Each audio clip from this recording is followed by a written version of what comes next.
জনাব তারেক রহমান, আপনাকে আমাদের অনুষ্ঠানে স্বাগত জানাই। আপনি আমাদের শুভেচ্ছা এবং কৃতজ্ঞতা জানবেন। আরো আছেন জাতীয় নাগরিক পার্টির যুগ্ম আহ্বায়ক ডক্টর তাজনুবা জাবেদ। ডক্টর তাজনুবা জাবেদ, আপনাকে আমাদের অনুষ্ঠানে স্বাগত জানাই। আপনি আমাদের সাথে যুক্ত হয়েছেন আর সেজন্য আমাদের কৃতজ্ঞতাও জানবেন। আমি আপনাকে প্রথমেই যে বিষয়টার দিকে আপনার দৃষ্টি আকর্ষণ করতে চাই সেটা হচ্ছে যে এনসিপি বা এই যে জাতীয় নাগরিক পার্টি কিভাবে বিএনপির শত্রুতে পরিণত হলো, মানে বিএনপিকে কিভাবে শত্রু গণ্য করতে থাকলো। যেমন আপনাদের একটা জনপ্রিয় বয়ান আমরা এরকম শুনি যে আপনারা 15 বছর কোথায় থাকেন, 15 বছর আপনারা পারেন নাই, কিন্তু 15 বছর যে বিএনপি পারে নাই সেটার দায় কিন্তু আমাদের সবার। যেমন এই বৈষম্য বিরোধী ছাত্র আন্দোলন যখন জীবনের ঝুঁকি নিয়ে রাস্তায় এসে দাঁড়ালো, তারা যখন মরতে শুরু করেছিল, আপনিও প্ল্যাকার্ড দিয়ে রাস্তায় দাঁড়িয়েছেন, আপনি একজন পেশাজীবী, আমরাও আমাদের জায়গা থেকে যা করার দরকার তা করতে চেয়েছি, তা করতে চেষ্টা করেছি। কিন্তু বিএনপি যখন করতে চেয়েছে, বিএনপি যখন সেটা সেটাকে সরাতে চেয়েছে, তখন আমাদের কাউকে কিন্তু পাশে পায় নাই। এই 15 বছর ধরে সংগ্রামরত, তারপর হচ্ছে বিভিন্নভাবে মজলুম দলটা কিভাবে এনসিপির সবচেয়ে বড় প্রতিপক্ষতে পরিণত হলো। তারা কথায় কথায় বিএনপিকে শ্লেষ করে, বিএনপি পারে নাই, বালুর ট্রাক সরাতে পারে নাই, দৌড়ানি আগে যদি দিতেন তাহলে এতদিনে ওরা পলায় যেত, এইগুলো বিএনপিকে কেন শুনতে হইতেছে? মানে বিএনপির অপরাধটা কি? এবং সেটা কিন্তু আজকে থেকে না, প্রথম দিন থেকে। এবং বিএনপির অপরাধ আমি সরাসরি দেখি যে বিএনপি একটা নির্বাচন চায় এবং নির্বাচন করে এটা দেখতে চায় যে কারা আসলে কর্তৃক দিতে পারে। আপনি যদি আমাদের একটু বলতেন। এই 5 আগস্টের পরে কিন্তু প্রত্যেকটা ফ্যাসিবাদ বিরোধী শক্তি যার যার ব্যানারে ফেরত গেছে। এখন যখন গণঅভ্যুত্থানটা নিয়ে প্রশ্ন ওঠে, গণঅভ্যুত্থানের ভাগিদার নিয়ে প্রশ্ন ওঠে, সবাইকে কিন্তু সমান সেটার অংশীদার তারা দাবি করে, খুব ভালো কথা। কিন্তু যখন ব্যর্থতা বা কোনো ধরনের জবাবদিহিতার মধ্যে পড়তে হয়, তখন কিন্তু শুধু ছাত্র তরুণদেরকে পড়তে হয় বা এই গুটি কয়েক ছাত্রকে ধরে পড়তে হয় যে, এবং এই শত্রু বা তারা 15 বছরে কিছু পারে না, এই কথাটা কিন্তু শুধু ছাত্র তরুণদের পক্ষ থেকে যায় না, জনগণের পক্ষ থেকেও যায়। আপনি যদি আপনাদের এই অনুষ্ঠানগুলোর নিচে কমেন্ট গুলো দেখেন, কখনো যদি চোখে পড়ে, এখানে কিন্তু যাদের প্রকৃত অর্থে যাদের অ্যাকাউন্ট আছে, এরকম অনেক মানুষ কিন্তু খুব সুন্দর সুন্দর কথা লেখে এবং তাকে অ্যাটাক করে না, খুব গঠনমূলক ভাবেই কিন্তু লেখে। এটা যদি কিন্তু আপনারা নিজেরাও বুঝতে পারবেন এবং আশেপাশের মানুষ থেকেও বুঝতে পারবেন যে গত 15 বছরে একটা যোগ্য বিরোধী দল হওয়ার ব্যর্থতা কিন্তু এদেশকে ভুগিয়েছে, একটা সফল বিরোধী দল হওয়ার ব্যর্থতা কিন্তু এদেশকে ভুগিয়েছে। এটা শুধু ছাত্র জনতা হিসেবে আমরা যে বলি যে, বা এনসিপি নতুন করে যে এটা বলে, ব্যাপারটা তা না। আরেকটা বিষয় হচ্ছে, এই শত্রু বা এই মুখোমুখি দাঁড় করানোর ব্যাপারটা কিন্তু এক দিক থেকে না। আপনি দেখবেন এই যে কিছুদিন আগে এক টক শোতে আমার এক সমালোচক বলছিলেন, আমি 90 সালের গণঅভ্যুত্থানের একটা কথা বলছিলাম, আমি বলছিলাম 90 সালে তোমার বয়স কত ছিল? বেয়াদব, অপরিপক্ক, আদব কায়দা জানে না, তোমাদের বয়সে মানে এক একজনের, আমাদের রাজনৈতিক জীবন বা রাজনৈতিক পথ চলা তোমাদের বয়সের বেশি। এই যে খাটো করে দেখা, এই যে হিরো করে দেখা, এটার প্রতিক্রিয়াতেও কিন্তু কিছু কথা চলে আসে। আসেন আমরা একটু আমার ব্যর্থতা, আমার প্রশ্নটা আসলে বুঝতে পারছি কিনা যায় না। আমার কাছে যেটা মনে হয়েছে যে বিএনপি গত 13 বছর ধরে, স্পেসিফিকলি বললে যে 2012 সালের পর থেকেই বিএনপি এই একটা সরকারের কাছে একটা দাবি জানা আসতেছে, দরকার হলে সরকারকে বলতেছে ক্ষমতা একটা সুষ্ঠু নির্বাচনের কথা বলতে। এবং এইটার মধ্যে কিন্তু বিএনপি কোনোদিন কোনো আড়াল নিতে পারে নাই। বিএনপি কিন্তু কোনো ছাত্রলীগের মধ্যে গিয়ে বলতে পারে না যে বঙ্গবন্ধু মহান নেতা, আমরা সবাই বঙ্গবন্ধুকে ভালোবাসি, এই কথা বলে কিন্তু বিএনপি রাজনীতি করতে পারে নাই। বিএনপিকে রাজনীতিটা করতে হয়েছে বিএনপির কথা বলেই, শেখ হাসিনার এগেইনস্টে কথা বলে বিএনপি রাজনীতি করতেছে। তার জন্য মামলা, মোকদ্দমা, জেল, জুলুম যত কিছু করছে, চা খাচ্ছে। বৈষম্য বিরোধী ছাত্র আন্দোলনের নেতারা কিন্তু শেখ হাসিনার বিরুদ্ধে ফেসিবাদী আন্দোলনে গেছে হচ্ছে অনেক পরে, অনেক জায়গার পরে। সে সময় তাদেরকে আমরা মুক্তিযুদ্ধের স্লোগান দিতে দেখছি, তাদেরকে আমরা বঙ্গবন্ধুর ভাষণ দিতে দেখছি, এবং আমরা দেখছি যে তারা নানাভাবে নানা ধরনের আড়াল দিচ্ছেন। বিএনপিকে কিন্তু সুযোগটা পায় না। আমার প্রশ্নটা হচ্ছে, যেই বিএনপি এত ত্যাগ করলো এবং তারা কিন্তু সরকারে গিয়া 3 জন মন্ত্রী হয় নাই, 3 জন মন্ত্রী এই বৈষম্য বিরোধী ছাত্ররাই হয়েছে, তারা কিন্তু কোনো কিছু দখল করে না। তাদের একটাই চাওয়া ছিল ইলেকশনে যাওয়া, এবং ইলেকশন যাওয়ার পর থেকে বিএনপিকে কি শুনতে হয়েছে আপনাদের কাছ থেকে আপনি দেখেন। আমি ছোট করে একটু বলি, আমার মাফ করবেন, আপনাদের কাছে শুনতে হয়েছে বিএনপি নাকি আওয়ামী লীগকে পুনর্বাসন করতেছে, বিএনপি নাকি আওয়ামী লীগকে নিয়ে আসতেছে। আওয়ামী লীগ দিয়া বিএনপির নেতারা যেভাবে ক্ষতিগ্রস্ত হয়েছে, তার 100 ভাগের একবার বাংলাদেশে কেউ হয় নাই। এরপরে বিএনপি কেমন শত্রু হলো এনসিপির, এইটার কারণটা কি? মানে বিএনপিকে ক্ষমতা থেকে ঠেকানোটা কেন এত জরুরি হয়ে পড়লো? এখানে এটা শত্রুতার প্রশ্ন না খালেদ ভাই।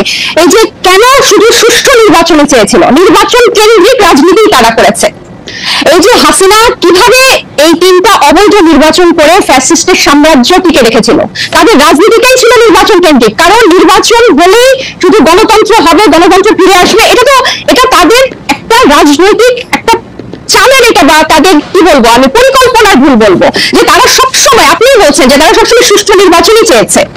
কেন তারা হাসিনার এই যে তার যে সাম্রাজ্য, 3টা বিভাগ, এই যে সবকিছু তার একক কর্তৃত্বে, একক হাতে, প্রত্যেকটা রাষ্ট্র প্রতিষ্ঠানের একটা ইট পাতা যে হাসিনার কথা ছাড়া বা স্বৈরশাসকের কথা ছাড়া চলতো না, বা মানুষকে সম্পৃক্ত করার যে রাজনীতি, এটা তো বিএনপি করতে ব্যর্থ হয়েছে। এবং জনগণের কথা না বলে, জনগণ এই যে এখনো তারা যে 31 দফায় বলে বলে যে সব গণভোট অসম্ভব বলছে, যে সবে আমরা জনগণকে সম্পৃক্ত করতে চাচ্ছি, বিএনপি আবার সেসব জায়গায় জনগণকে দূরে ঠেলে দিয়ে আবার নির্বাচনের কথা বলছে। এখানে কিন্তু আপনি দেখেন তারা কিন্তু আবার জনগণকে নিজেদের থেকে দূরে সরাচ্ছে। জনগণ কিন্তু তাদেরকে চাচ্ছে, এবং তারা একটা প্রতিষ্ঠিত রাজনৈতিক দল, তারা নির্যাতিত রাজনৈতিক দল। আপনি নিজেই বলছেন যে তারা সবসময় সুষ্ঠু নির্বাচন চেয়েছে। একটা দেশে গণতন্ত্র কি শুধু সুষ্ঠু নির্বাচনের একমাত্র, শুধু সুষ্ঠু নির্বাচনের মধ্যে এই নির্বাচন ব্যবস্থাটা কিরকম, এই নির্বাচনটা দাঁড়িয়ে আছে কিসের উপর? এই যে এই নির্বাচন কমিশনার গুলা, বিচারক এবং প্রত্যেকটা রাষ্ট্রীয় প্রতিষ্ঠান, তাদের মন্ত্রিসভাগুলা কিসের উপর দাঁড়িয়ে আছে? আইন শৃঙ্খলা বাহিনী, পুলিশ, র্যাব, প্রত্যেকটা গোয়েন্দা বাহিনী কিসের উপর দাঁড়িয়ে আছে? এগুলো সংস্কারের কথা, এগুলোর বিরুদ্ধে কথা, প্রত্যেক সবসময় তাদের একটা উপর দিয়ে কথা, যে চেষ্টা করা হবে, পরিবর্তন করা হবে, কিন্তু স্পেসিফিক্যালি উপায়টা কি, পথটা কি, তারা জনগণের কাছে সেটা পরিষ্কার করে না। যেটা ছাত্র জনতা বা এখন পরবর্তীতে হয়েছে, হয় আন্দোলনটা কোটা বিরোধী আন্দোলন দিয়ে শুরু হয়েছিল, এবং সবসময় কিন্তু এটা একটু বাংলাদেশের ইতিহাসে প্রথম না, একটা দিয়ে শুরু হয়েছিল।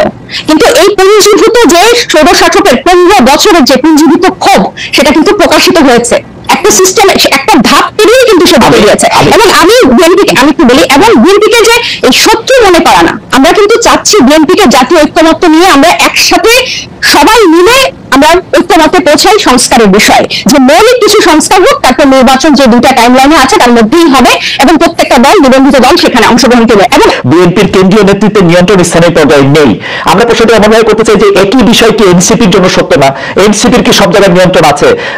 জামিন, আপনি শুনছেন কিনা আমি জানি না, মনিয়াপা শুনছেন কিনা আমি জানি না, আমি তো শুনছি এনসিপির পরিচয়তে স্থানীয় পর্যায়ে বহু লোক বহুভাবে চাঁদাবাজি করছে, বহু লোক বহুভাবে এনসিপির পরিচয় দিয়ে, সমন্বয় পরিচয় দিয়ে, আহ্বায়ক পরিচয় দিয়ে বহু লোক বহুভাবে চাঁদাবাজি করছে। এইটা আপনি এটাকে কিভাবে দেখেন? বিএনপির মানে বিএনপির কি প্রবলেম সেটা নিয়ে এনসিপি বিবৃতি দেওয়ার কারণ কি? মানে এইটা এটা এটা এটা এটা আপনি কি আসলে কিভাবে দেখেন? আসলে বিএনপির কারো দ্বারা যদি কেউ আক্রান্ত হয়, সে আইনের অবস্থা নিতে পারে। আপনারা একটি রাজনৈতিক দল হয়ে আরেকটি রাজনৈতিক দলের কোথায় নিয়ন্ত্রণ আছে, কোথায় নিয়ন্ত্রণ নাই, সেটি বলার কারণ কি আসলে? কিছুদিন আগে প্রথম আলোর একটা জরিপ আমি একটু দৃষ্টি আকর্ষণ করতে চাই, যেখানে 7ই আগস্ট 2024 থেকে 31শে মার্চ 2025 পর্যন্ত একটা রিপোর্ট প্রকাশিত হয়েছিল বিএনপি এবং তার সহযোগী অঙ্গ সংগঠনের অপরাধের একটা তালিকা, যেখানে আর্থিক এবং মৌখিক সহিংসতা মানে হুমকি, চাঁদাবাজি, এটা ছিল 372টা, এবং শারীরিক সহিংসতার রেকর্ড ছিল, মানে মারামারি, সংঘর্ষ, সেটা ছিল 488টা, এবং মৃত্যু 70টা। এবং এছাড়াও আপনারা জানেন যে হাতিয়ায় আমাদের হান্নান মাসুদের উপর সংঘর্ষ হামলা হয়েছে, এবং প্রত্যেকটা জায়গায় আপনি যে বললেন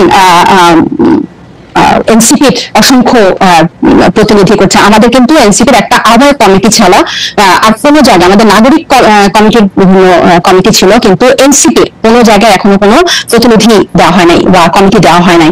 তো যারা অপরাধ করছেন বা যারা এই নাম ভাঙিয়ে, সমন্বয়ক নাম ভাঙিয়ে বা এখানকার আহ্বায়ক নাম ভাঙিয়ে যারা চাঁদাবাজি করছেন, তারা কিন্তু গ্রেফতারও হচ্ছেন, এবং তাদেরকে কিন্তু আইনের আওতায় আনা হচ্ছে।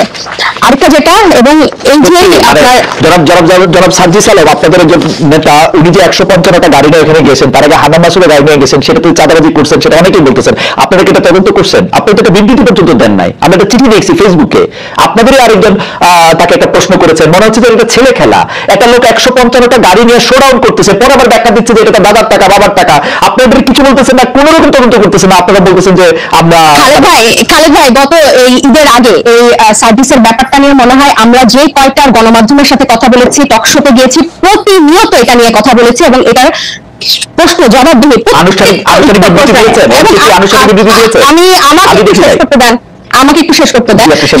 যেখানে যে মানে আমাদের তো শুধু একজন তারেক রহমান নাই যে যিনি কথা বললে এই কথাটাই মানে বেদবাক্য হবে। আমরা সবাই কিন্তু এখানে যেহেতু একটা কালেকটিভ নেতৃত্বের একটা দল এবং সবাই আমরা বিভিন্ন জায়গায় কথা বলছি, গণমাধ্যমের সাথে কথা বলছি, আমরা বারবার বলেছি যে এই তারা যে পাল্টাপাল্টি বক্তব্য দিয়েছে ফেসবুকে এটা সম্পূর্ণ তাদের ব্যক্তিগত একটা পোস্ট এবং তারা সেভাবে সেটা হ্যান্ডেল করেছে। আমি আরো বলি যে আপনি আমাকে যে কথাটা শেষ করতে দিলেন না, তো এই যে বিভিন্ন জায়গায় যে তাদের এই সহিংসতা এবং তাদের যে স্থানীয় পর্যায়ে নিয়ন্ত্রণ নাই, এটা স্বয়ং তাদের দলের যে তারেক রহমান সাহেব উনি নিজেও কিছুদিন আগে, এই দু একদিন আগে, ঈদের আগে একটা বক্তব্য বলেছেন যে যারা এরকম করছেন তাদেরকে উনি ডিভিশন করেন বা টানতে পারেন না। তো এটা প্রমাণিত যে তাদের স্থানীয় পর্যায়ে তাদের ইয়াটা নাই, কন্ট্রোলটা নাই, এবং নিজে উনি এই কথা স্বীকার করেছেন। আর আমাদের দলের সাথে যে আপনারা বিএনপির তুলনা করছেন, এই কারণে আমি বলবো যে আমরা এখনো সাংগঠনিক ভাবে ওভাবে বিস্তার লাভ করি না। নতুন একটা রাজনৈতিক দলে অনেকেই কিন্তু শেল্টার নিতে চাইবে বা নাম ভাঙিয়ে এটা করতে চাইবে, কারণ এই যে এইগুলো কিন্তু এই 1 মাস আগে আমরা এসে নতুন করে তৈরি করি নাই, বরং এই পুরোনো রাজনৈতিক অপসংস্কৃতির মধ্যে আমরা এসে জন্ম নিয়েছি। তো এখন আমাদের উপর দায়িত্ব এসব রাজনৈতিক অপসংস্কৃতি পরিষ্কার করা এবং ফেরেশতার মতো বিহেভ করা। আমরা কিন্তু আপনাদের দায়িত্ব হচ্ছে ওই সংস্কৃতিটা বেশি করে করা। একটু আমি শেষ করি, ওই সংস্কৃতি বেশি করা না, ওই সংস্কৃতির বিরুদ্ধে কথা বলা। আমরা এই রাজনৈতিক অপসংস্কৃতির বিরুদ্ধেই কথা বলতে চাই, এবং এটা শুধু বিরুদ্ধে কথা বলা না, আমরা এটা চর্চাটাও করতে চাই। এবং আপনি যখন বলেন যে গণ অভ্যুত্থান, বা আপনারা যখন বলেন যে গণ অভ্যুত্থান এই কোটা বিরোধী আন্দোলন দিয়ে শুরু হয়েছিল, ছাত্রদের ডাকে হয় নাই, এটা গত 15 বছর বিএনপি নির্যাতিত হয়েছে, এটা যেমন সত্য। 24-এর গণ অভ্যুত্থান বৈষম্য বিরোধী ছাত্র আন্দোলনের ব্যানারে হয়েছে, বিএনপি সেই ব্যানারে এসে আন্দোলনে অংশ নিয়েছে, সেটা সমান পরিমাণ সত্য, এখানে এটা অস্বীকার করে উপায় নাই। ঠিক একইভাবে গণ অভ্যুত্থানে যেভাবে সবাই হকদার, এই রাজনৈতিক অপসংস্কৃতি দূর করার দায়িত্ব 1 মাস আগে জন্ম নেওয়া একটা দলের যেরকম দায়িত্ব, 47 বছর আগে জন্ম নেওয়া একটা দলের দায়িত্ব। আমরা শুধু একটা বিবৃতি দেই না দেখে আপনি আমাদেরকে প্রশ্ন করতে একটা বিবৃতি, আপনার কথা শেষ হলে আপনি তো বলি, একটা কথা শুনুন, আপনি তো বলে যাচ্ছেন, এত সুন্দর চমৎকার কথা বলেন আপনাকে শুনতে খুব ভালো লাগছে, কিন্তু আপনি যদি আমার একটু সময় দিতেন। জি বলেন। আপনি বলতেছেন একটা বিবৃতির কথা, আপনি একটু খেয়াল করে দেখেন, আপনারা 5 স্টার হোটেলে ইফতারি কোথায় করলেন, কে আপনাদের চাঁদা দিল, সেই বিবৃতিটা আপনারা বিবৃতিতে জানান নাই। আপনারা রূপায়ণটার মধ্যে 2টা বিল্ডিং ভাড়া করে কেন্দ্রে থাকতেছেন, আপনারা এই 8 মাসে এটা আপনারা এটা জব দিতে পারেন নাই। আপনাদের শোডাউন করলেন কোথেকে গাড়িতে, এটার দাম আপনারা বিবৃতি দিতে পারেন নাই। আপনারা কেন হাসনাত আব্দুল্লাহ হঠাৎ করে বললো, আর্মি তাদেরকে ডাইকা দেওয়া বলছে আওয়ামী লীগকে রাজনীতিতে আসতে দিতে হবে, তারপরে আপনারা এটার মধ্যে কিন্তু কোনো একটা দলগত অবস্থান আপনারা জানান নাই। আপনারা বিবৃতি দেন না এমন না, কিন্তু আপনারা কিন্তু বিবৃতি দেন। যারা নাহিদ ইসলাম এবং আপনাদের মিডিয়া সেলের পক্ষ থেকে আমরা অনেক বিবৃতি পাইছি, এগুলির ব্যাপারে আমরা কোনো বিবৃতি পাই নাই আনফরচুনেটলি। টকশো থেকে আপনি কথা কইলেন, এখন আপনার কথাটা কি আমরা শুনবো নাকি আপনি একটা পার্টির বিবৃতি আশা করবো? আপনি নতুন রাজনৈতিক বন্দোবস্তের কথা বলতেছেন, একটা নতুন, আপনি আমাকে দেখাতে পারবেন যে এনসিপির সাথে বিএনপির কি তফাৎ, এনসিপির সাথে জামায়াতের কি তফাৎ?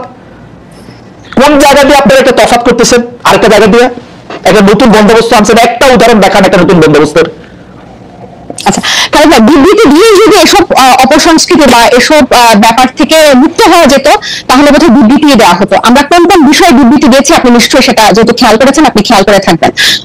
এইসব ব্যাপারগুলা বিবৃতি দিয়ে দায়সারা ভাবে ফেরানো যাবে না, এগুলোকে জনগণের কাছে পরিষ্কার করতে হবে। এবং অর্থনৈতিক স্বচ্ছতা আমাদের রাজনৈতিক দল জন্ম নেওয়ার আগে থেকে আমাদের অন্যতম প্রায়োরিটি। শুধু বাংলাদেশে কোন রাজনৈতিক দলের এই গত 53 বছরের রাজনৈতিক সংস্কৃতিতে অর্থনৈতিক স্বচ্ছতা কখনো কোনো রাজনৈতিক দল দেখায়নি। এবং আমরা জন্ম নেওয়ার আগে থেকে এই আলোচনা, আপনি যে 8 মাস বললেন, জন্ম নিয়েছে 1 মাস আগে, এর আগে থেকে আমরা যখন এই প্রক্রিয়ার মধ্যে ছিলাম, এটা ছিল আমাদের অন্যতম প্রায়োরিটি। আপনার একটা জিনিস, একজন ব্যক্তি একটা রাজনৈতিক দলের 1-2 জন কিছু করবে, সেটাকে ডিফেন্ড করে একটা বিবৃতি দিয়ে কিন্তু ব্যাপারটা থেকে দায়সারা হওয়া যাবে না। বরং আমাদের হোমওয়ার্কটা হচ্ছে, আমাদের কর্মযজ্ঞটা হচ্ছে এই জিনিসটা কিভাবে স্বচ্ছভাবে মানুষের কাছে পরিষ্কার করা যায়, যাতে এটাই হচ্ছে আমাদের বিএনপি এবং জামাতের থেকে আমাদের পার্থক্য। বিএনপি এবং এই যেসব রাজনৈতিক দল স্টাবলিশ ছিল, তারা কি শোডাউনের রাজনীতি করে?